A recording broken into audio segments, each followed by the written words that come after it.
আমাদের sister Pauline Gomes তার স্মরণ দিবস আজকে আমরা পালন করছি। দীর্ঘ 18 বছর আমাদের ডিভাইন লাভ নির্জন ধ্যান কেন্দ্রে তিনি শুশ্রূষা কাজে এবং সেবিকা হয়ে সহযোগিতা করেছেন। জানুয়ারি মাসে 21 তারিখ ভোরে 3:30 সময় তিনি গত হয়েছে, নইলে স্বর্গে চলে গিয়েছেন। আজকে আমরা সিস্টার পলিন গমেসের স্মরণ দিবস পালন করছি। সেই উদ্দেশ্যার্থে আমরা সকলে আজকে এই খ্রিস্টজাগের মধ্যে এখন আছি।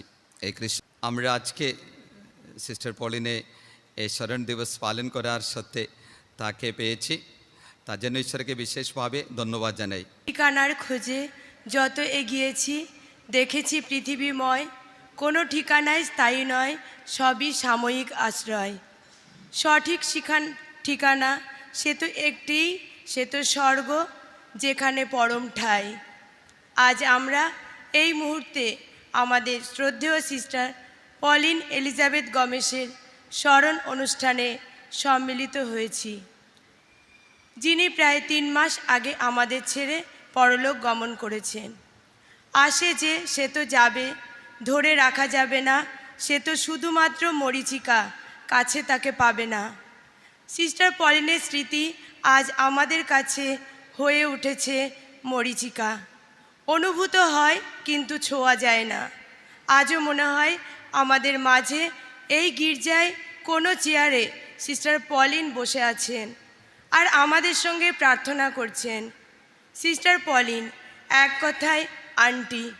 বাবা, মা, সন্তান সকলের কাছে তিনি পলিন আন্টি। তাই এখন তার স্মৃতিচারণে আমার সিস্টার পলিন বলতে বাধা হচ্ছে। সেই ভালোবাসার ডাকেই আমি আজ তার স্মৃতিচারণ করব পলিন আন্টি বলেই। পলিন আন্টি 4 জুলাই 1935 খ্রিস্টাব্দে বাংলাদেশ ঢাকা শহরে জন্মগ্রহণ করেন। পিতা আগস্টিন গমস ও মাতা বেনেডিক্ট গমস। পিতামাতা 4 সন্তানের মধ্যে তিনি ছিলেন তৃতীয়। আনুমানিক 20 বছর বয়সে তিনি মিশনারিজ অফ চ্যারিটি সঙ্গে সন্ন্যাস ব্রত গ্রহণ করেন। তবে তিনি ছিলেন আশ্রম পিয়াসু, আর তিনি মাদার টেরেজার কাছে তা ব্যক্ত করেন। কিন্তু তিনি 33 বছর সঙ্গের সঙ্গে যুক্ত থেকে নানা কর্তব্য পালন করেছেন এবং এক সময় বর্তমান সাধ্বী মাদার টেরেজার আশীর্বাদ গ্রহণ করে সন্ন্যাস জীবন ত্যাগ করেন। এরপরেই তিনি ফাদার অমূল্য প্রবাদার সঙ্গে ঋষিকেশ বন্দনা মাতাজি আশ্রম উদ্ঘাটন করেন। প্রায় 4 বছর তিনি এই আশ্রমে নিযুক্ত ছিলেন। পরবর্তীতে কিছুদিন তিনি গোয়াতে ছিলেন। এরপর তিনি ফাদার ভিনসেন্ট ও ফাদার ক্লাসির নেতৃত্বে বোম্বে আন্ধেরিতে স্নেহ সদনে অফিসের সেক্রেটারির দায়িত্বভার গ্রহণ করেন। 20 বছর যাবৎ তিনি সেখানেই কত নেশাগ্রস্তদের দেখিয়েছেন মুক্তির পথ, মন পরিবর্তনের আশ্বাস বাণীও শোনাতেন।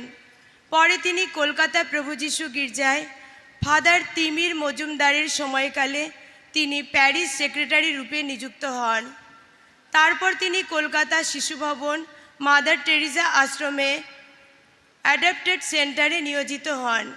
সেখানে তিনি কত শিশুকে জুগিয়েছেন পিতামাতা, আবার পিতামাতাদের দিয়েছেন সন্তান সুখ। সঠিক অনুসন্ধানের মাধ্যমে তিনি পুষ্পতুল্য অনাথ শিশুদের দিতেন ভালোবাসার নীড়, পিতামাতার ছত্রছায়া। এবং পরে প্রিয়জনদের ইচ্ছায় তিনি নিজ পিতৃভূমি তাহিরপুরে আসেন। কিন্তু তাতেও তিনি ক্ষান্ত হননি, কারণ তার কাজ তখনও বাকি।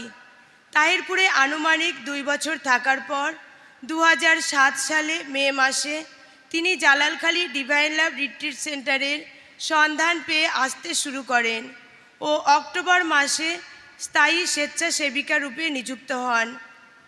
আর অফিসের সকল দায়িত্বভার তার উপরেই ন্যস্ত হয়। রেজিস্ট্রেশন, দৈনন্দিন বিবরণ বচনালসবম পত্রিকায় সাক্ষ্য লেখা, অনুবাদ সকলই তিনি করতেন। এক কথায় অফিসে পলিন আন্টি আছেন মানে আমরা সকলেই নিশ্চিন্ত। রিট্রিট সেন্টারে যত ফাদার ব্রাদার এসেছেন, বাংলা ভাষায় দুর্বল মানেই পলিন আন্টি ছিলেন সকলের একমাত্র ভরসা। শুধু রিট্রিট সেন্টার নয়, প্যারিসের নানা কাজে, যেমন হস্তার্পণ কমিউনিয়ন প্রার্থীদের শিক্ষা প্রদান, বিবাহ সংশোধনে দম্পতিদের শিক্ষা দেওয়া, বাপ্তিস্ম প্রার্থীদের পিতামাতাদের সুশিক্ষায় তৈরি করতেন। প্যারিসের কোনো ক্ষেত্রে তার কাছে সাহায্য প্রার্থনা করলে তিনি কখনোই নিরাশ করেননি। কথায় আছে, সুন্দর চেহারা সে তো আবরণ মাত্র, মানুষের সৌন্দর্য ব্যবহারে, কথায়, চলাফেরার ধরনে এবং তার ব্যক্তিত্বে। তাই আমাদের আন্টি ছিলেন সর্বগুণের অধিকারী। এরপর আমাদের স্মৃতিতে আসে তার শাসন। ডিভাইন লাভ রিট্রিট সেন্টারের পরিবারের সকলেই হয়তো একবার হলেও তার শাসনবাণী শুনেছি।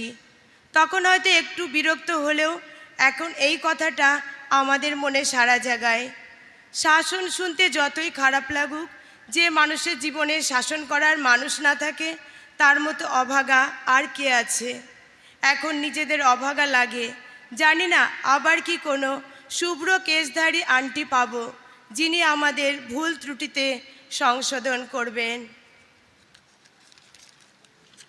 বেশ ভালোই ছিলেন, স্বাধীন, স্বতঃস্ফূর্ত, কর্মঠ। এভাবেই তিনি এখানে প্রায় 18 বছর কর্তব্যে আবদ্ধ থাকলেন। তবে বার্ধক্যের ছায়া তাকে গ্রাস করতে শুরু করলো। 2023 সাল থেকে তিনি শারীরিকভাবে দুর্বল হয়ে পড়েন। তবে তিনি সর্বদা জাগ্রত ছিলেন, পিতার গৃহে তাকে যেতে হবে। এরপর 2024 সালে জানুয়ারি মাসে অনুভূত হয় তার বিশেষ সেবার প্রয়োজন। তাই তাকে কৃষ্ণনগর দয়াদানে মিশনারিজ অব চ্যারিটির সিস্টারদের তত্ত্বাবধানে রাখা হয়।